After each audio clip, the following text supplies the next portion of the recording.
I'm sitting here with my good friend Isara with the nickname, and you go by A. Can you tell us a little bit about yourself? Well, I was born in Thailand, out in the countryside.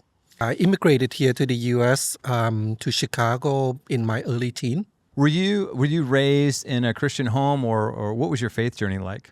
I was raised in a mixed environment where dad is Buddhism, mom is Christian. But the message from both of them is learn both, learn as much as you can, and then make the decision for yourself. And then what was the point when you would say the faith became real to you, where you began to follow the ways, the teachings of Jesus? I look back on my childhood and my experience, and I have always feel like, wow, somebody's up there is looking out for me. I thought, well, I guess God is looking out for me. So that's when I decided to be more focused on Christian. I love that.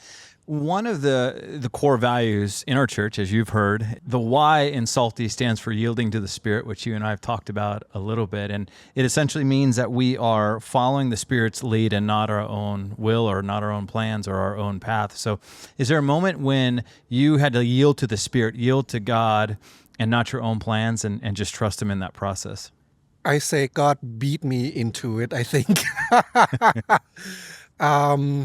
Gwen said at one point, man plan, God laugh. So I went through a lot of planning, trying to do it myself, and a lot of it was successful, a lot of it were not. So at some point, I'm like, why am I struggling so hard?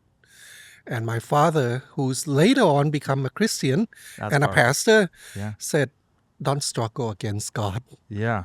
When you think of the concept of we're letting the Spirit lead, yielding to the Spirit, not our own plans, is there a time that has happened recently where you had to just yield? We were in St. Louis for a job, and I applied to a job out here in California. And it wasn't until 6 months later that they contacted me and started the interviewing process. And at that time, I was totally forgotten about it. And I guess God wanted to direct me in this position to California because everything else after that just falls into place. Yeah, I totally agree. I mean, you know our story coming to Good Shepherd, and it was a lot of yielding to the Spirit where I was wrestling with God a lot of the time, and it wasn't until I kind of surrendered and everything just lined up. There's nothing I had to do for that. But He got His own timing, though. Oh, yes. That's the thing. Yeah, not my favorite timing. It's never our timing, right? Yeah. I always go back to the Lord's Prayer. Thy will be done on earth as it is in heaven. The thy will be done is not my will. So when you focus on that, let Him do the heavy lifting. Things will come. Yeah. So that's a sermon. That's a good sermon right there. And I have often found that in the waiting, in the yielding, that it turns out better than I could have planned or even imagined. Yep. Hey, I've loved talking to you about this. Thank you for sharing your story. And I know this will be encouraging to a lot of people. Well, thank you for having me.